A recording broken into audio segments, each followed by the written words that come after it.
this exclusive interview, I'm joined by Lynn Poole, who is the Secured by Design Development Officer for the Police Crime Prevention Initiative. Good morning, Lynn. Good morning, Joseph. How are you doing today? Good, thank you. Yeah. Good.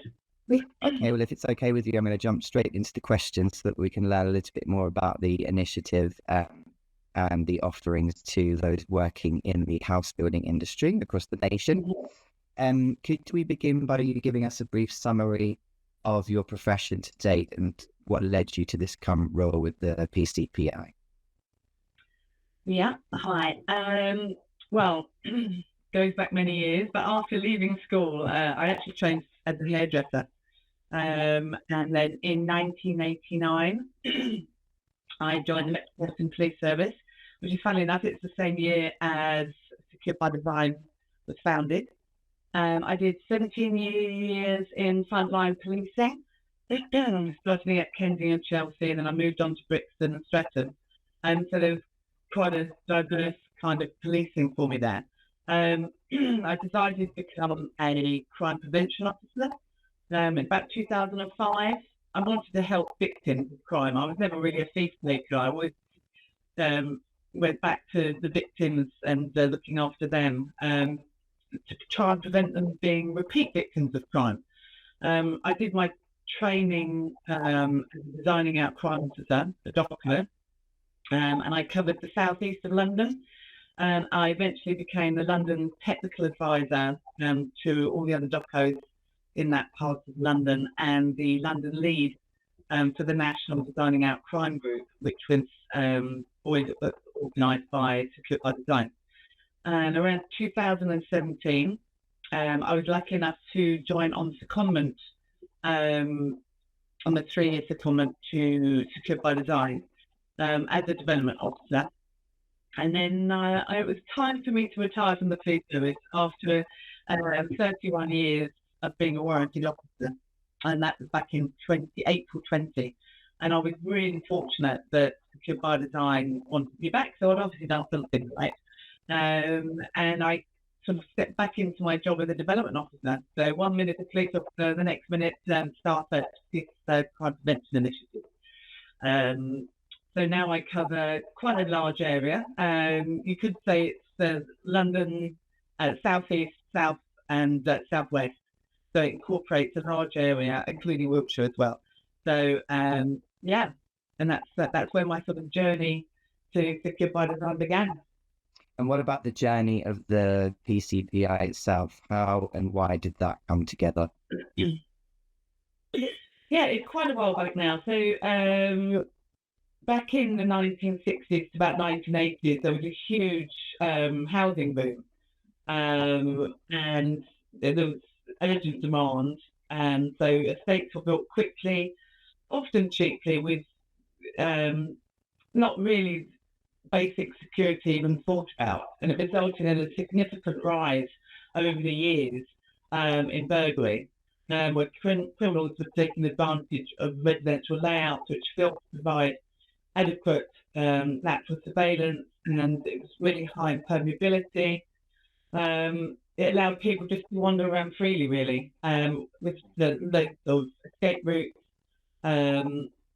So added to the slowness, the lack of evidence and effectiveness of physical security, there was none of the standards around today associated with times back then.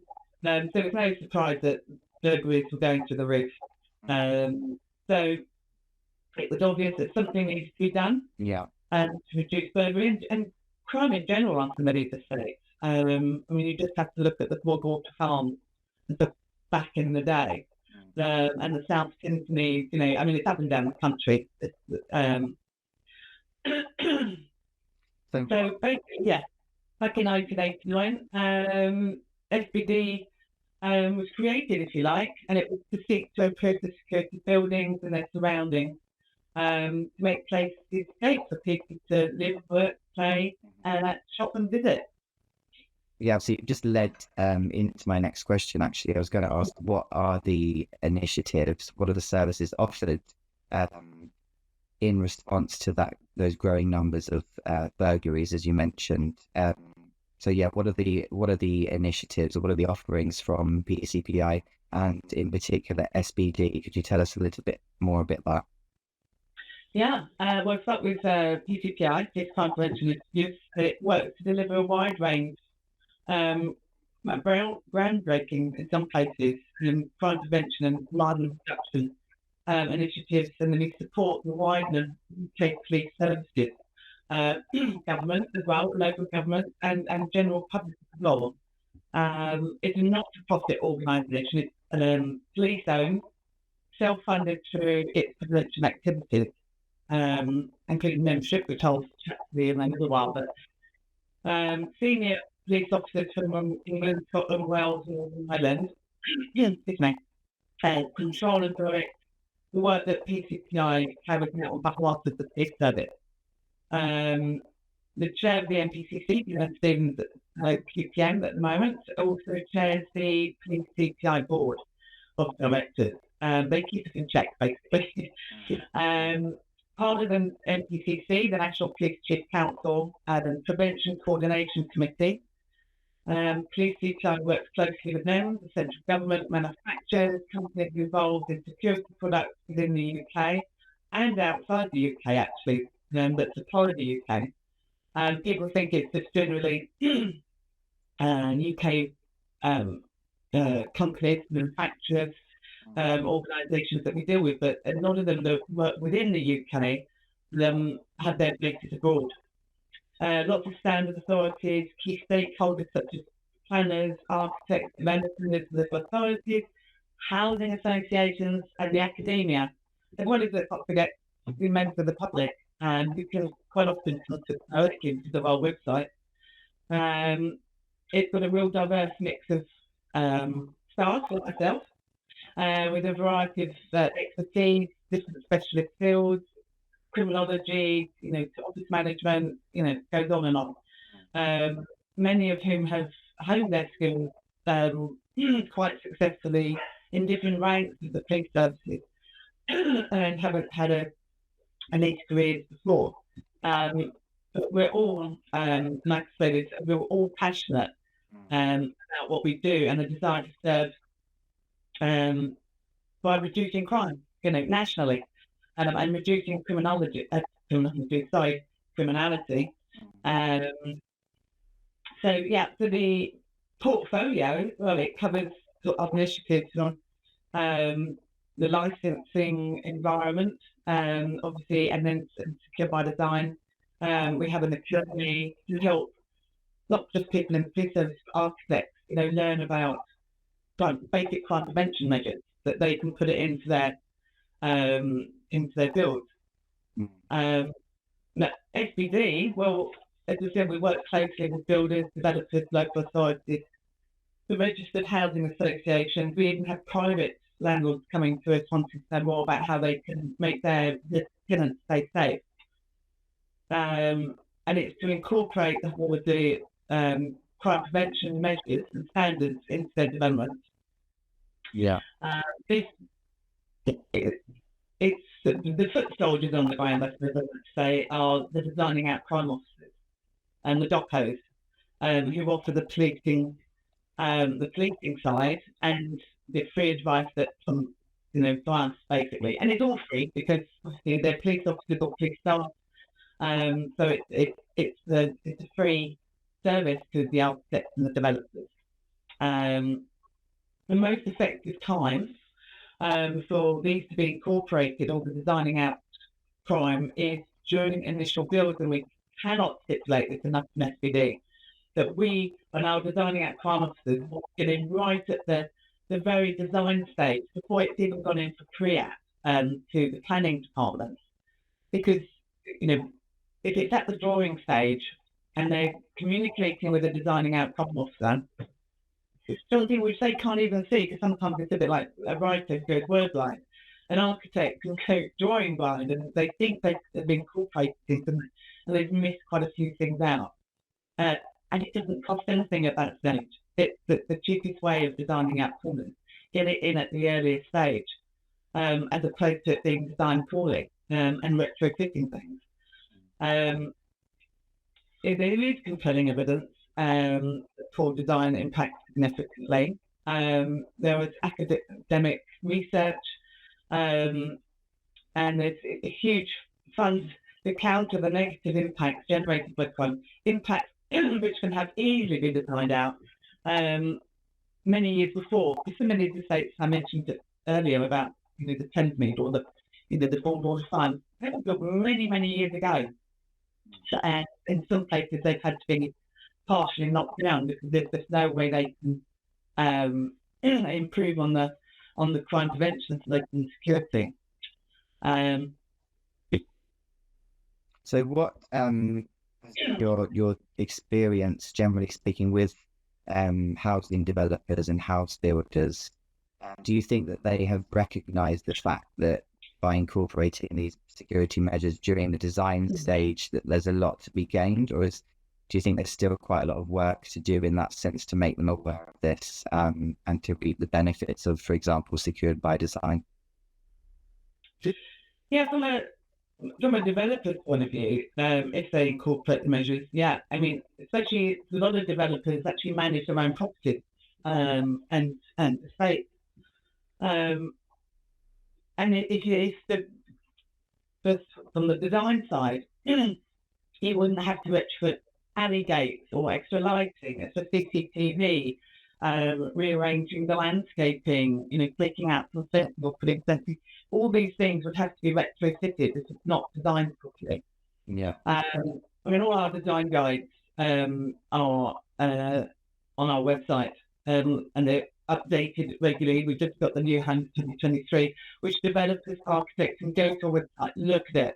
They're not onerous reads, they flow quite nicely. So it's beneficial for them because they may think that to start with some of these products, because they are police preferred specification products, and our member companies have had to spend a lot of money and time to get these products through testing and third-party certification.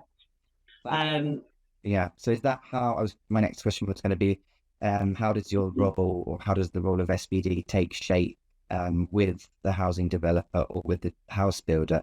Is it, for example, by offering a range of products that have already been certified, or if I'm a house builder looking to start a new project, at which point do I turn to SBD, and what is it exactly that you guys would offer me during that planning and design stage? Well, developers around the UK, they can achieve Secure by Design accreditation awards, if you like, for incorporating the crime prevention measures and techniques in their builds, in their developments. And that's all kinds of residential, schools, all sorts of education, health, transport hubs, retail, sport, anything. Anything, any security measures from the smallest to the largest, the most expensive, can be incorporated at the building stage, all the refurbishments as well. If they have the products, from our point of view, where our member companies spend all this money and to get all this testing done, it's testing, but it's third-party certification as well. The test is the one-off test.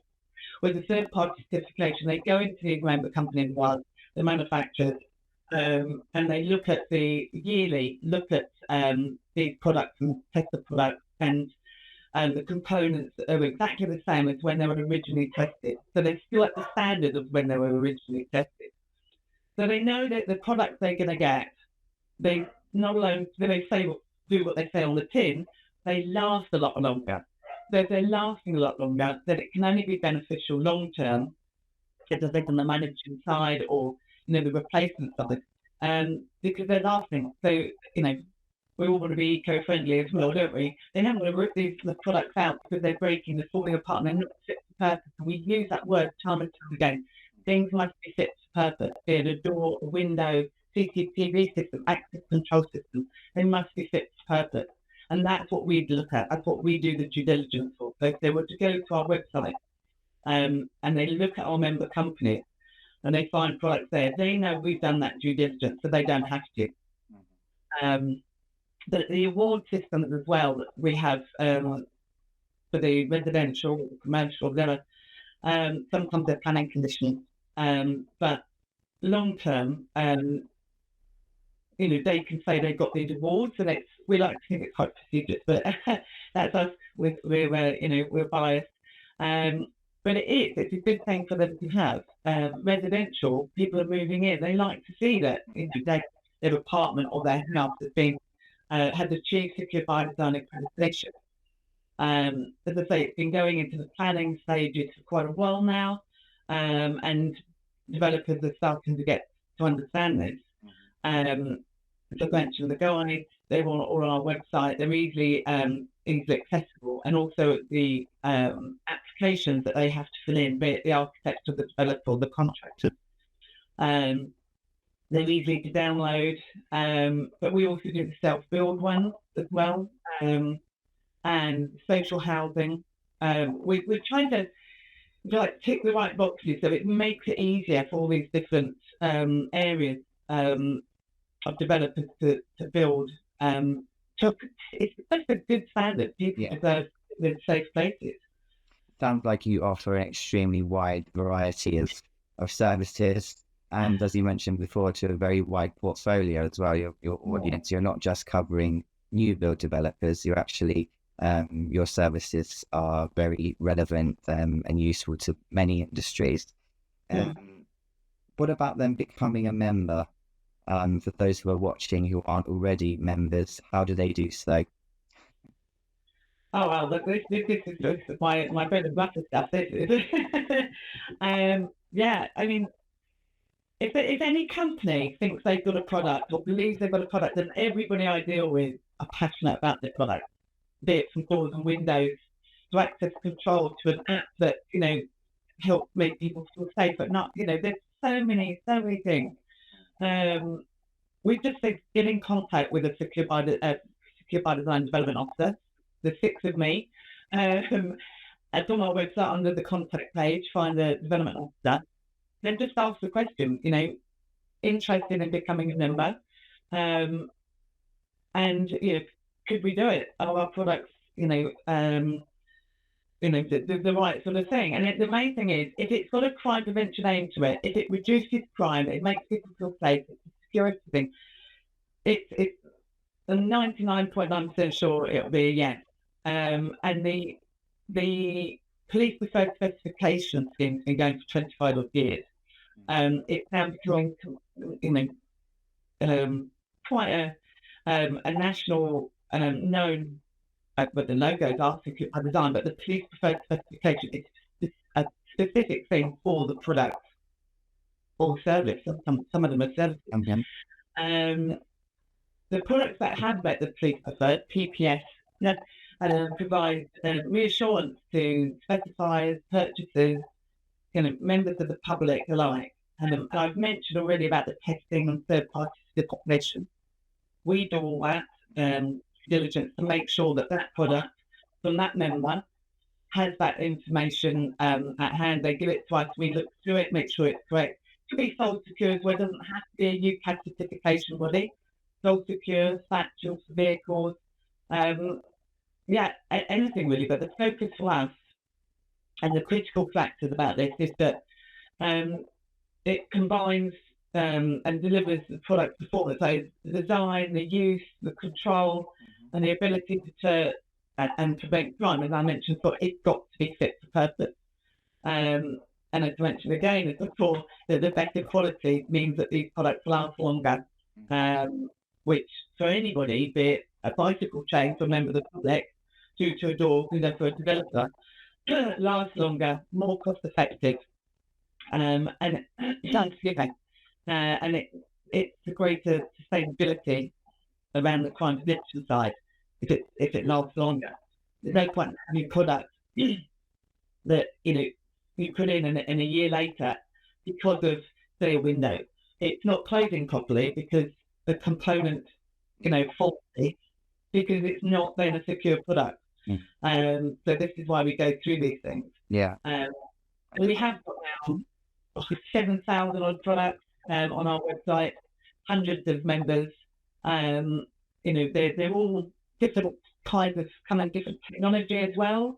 as I mentioned, we've got cyber security now. We've got to move with the 21st century.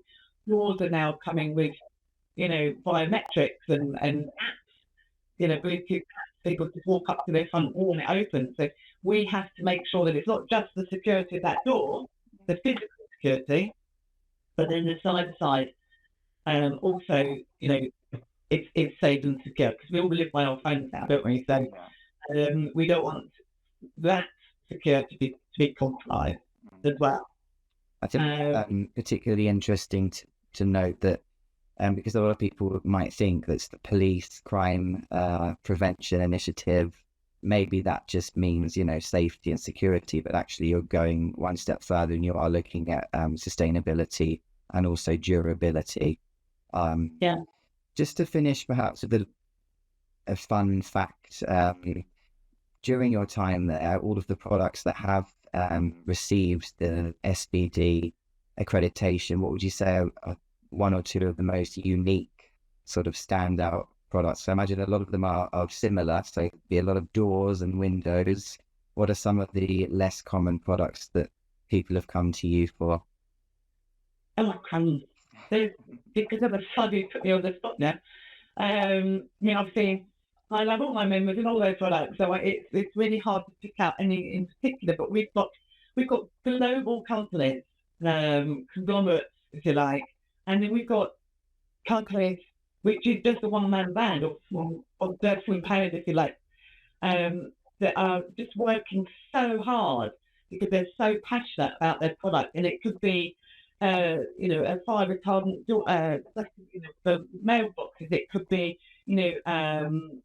a deterrent, things that go on to improve fencing, or whether it could be, and as you mentioned about an app that someone thought great. It can be, I'm just because I'm picking a few of my head from one of my members are small as well as large. So there isn't anything in particular from my point of view, because we're so passionate about this. If the aim, it reduces crime, or it stops crime dead and prevents it completely, I love them. I mean, and there are so many different products like that. Like I say, everyone thinks of secure by design, doors and windows, and it's not just about that. It's about anything. As I mentioned, it's the small companies, the small product, all up to the big manufactured ones as well. So excellent. hard to say. Now we've got there. Sorry. I can't put myself on one. It's just because something came to mind that I saw not long ago. It was a sort of bike shed, bike container. So I wonder what other kinds of products are involved. There are so many innovative companies out there, and mines, and quite often, and I speak to it because you're mentioning the cycle one security there, and that normally comes from somebody that's had their bike stolen, but they're a designer or an engineer or an architect, and they think, what can I build, or what can I design, which would reduce that. I don't want other people to go through that. And my 5,000 bike that I love so much, kind of thing. Yeah. And that's how a lot of these companies, start up, and then they're quite successful, and they are members of the world, which is fantastic. And I said that was the last question, but actually, if you don't, one more. So where do you think that the future of home security is heading, in particular when it comes to new build developments? Yeah, it's nearly there on the side of the physical security. As I mentioned, I keep mentioning doors and windows, but that's where we started with SBD. We worked with the door and window companies. And now we've reduced crime burglaries up to about 87%, I think, in places. So it's working. We know it works. And the standards are extremely good in the UK. Because we've worked with the UK certification bodies, not me personally, but with SBD and CPI. So they are tested, they are certificated. So the way we're moving forward a little bit as well, we'd never forget that. That's our good and around roots, but smart homes, as I mentioned. More and more products are being put within homes. The internet, everyone's, or I'd say everyone, because I don't, but you have the Alexas and you have your apps on your phone about your heating and your CCTV and stuff like that. So we are looking at that. We are working with companies because you've got access control systems as well. They're all readily available. So the RIOT, we're moving forward. Michelle, a colleague of mine, she works as our SPD UK manager, national manager. She's also does the IoT around the secure connected devices accreditation. She's incredibly important. She's done so much work on it. So members and existing members and prospective members, any products like that, we're now having to say there is now a standard. So we need to work with you. If you want to bring products on board which has connectivity to them, we need to work with you and get these things safe and secure. Which is hard sometimes. The other companies will say, my product is safe, it's secure. When we look into the nitty-gritty of it all, there's a few bits they can tweak to get the accreditation. So, but the bigger picture as well, the external environment, new developments, local authorities, housing associations, they are trying to introduce vehicle-free zones, and why not? We all love to be eco-friendly. I have an electric car. They're trying to reduce the movement around new developments, which is fine, okay. But they have to think of elderly people, disabled people, or people with children carrying children, heavy shopping. If you've got a car park all the way down the other side of the development because the streets are no vehicles, it doesn't make it easy. And also it makes those areas vulnerable to attack. Having the vehicles attacked, broken into, antisocial behaviour. So we must work with the developers, planners, architects, anybody that has these say about what to move forward in the built environment. We need to work with them as well, because as I said, the security and safety should never be compromised. Yes, we have to move with the times and with the code side of things, and we totally understand that. But we always say to developers, work with us, talk to us, because we can come up with a solution together. Yeah, I think that's a fantastic message to conclude the session. So I'd just like to thank you very much for joining us today at Showing Them Live, for sharing with us that very detailed overview. I think there's so much to talk about that probably we could discuss this for much longer. But yes, thank you very much once again, and enjoy the rest of your day. Thank you very much, Edith. Thank you for having me.